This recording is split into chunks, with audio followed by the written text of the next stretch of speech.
C'est-à-dire que ce document-là doit être évolutif. Totalement.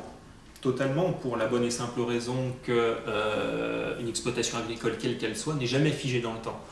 Il y a toujours des nouveaux matériaux qui sont acquis, qui présentent des différences avec d'anciens matériaux qui n'avaient déjà pas, eux, les mêmes équipements de protection, Oui. donc qui ne présentent pas les mêmes moyens d'utilisation. Ensuite, il y a des évolutions aussi au niveau des structures, au niveau des bâtiments, par exemple. Il y a des systèmes de protection qui peuvent être mis en place, je dis n'importe quoi, dans une cuverie qui n'était pas équipée de rambardes anti-renversement. Une fois que ces rambardes sont mises en place, le risque de chute en hauteur en haut d'une cuve est déjà beaucoup moins important qu'il ne l'était lors de l'établissement du DUR 5 ans auparavant. Donc c'est vraiment un document qui se doit d'évoluer dans le temps et qui doit permettre aussi à l'exploitation d'évoluer, justement en diagnostiquant des risques et en trouvant des solutions. Aussi bien sur le matériel présentant ce risque que sur l'utilisateur en le préservant. Et cette évaluation doit être faite annuellement ? Oui, tout à fait. Normalement, la réévaluation du DUR est annuelle.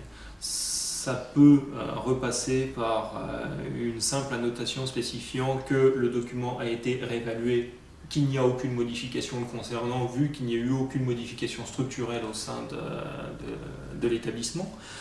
Mais ça peut aussi passer par le rajout de choses qui ont été spécifiées au directeur, au responsable de structure.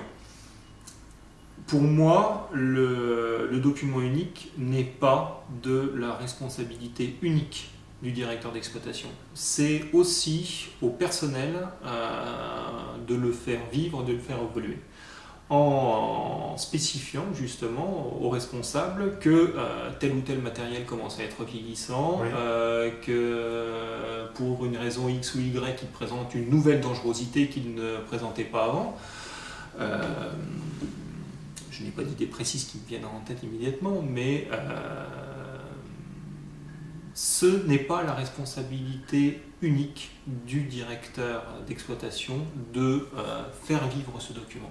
C'est à l'ensemble des utilisateurs de préciser les risques, d'en prendre conscience et justement de faire évoluer dans le temps ce document. Donc en clair, la sécurité, c'est l'affaire de toutes et de tous. Exactement. Exactement.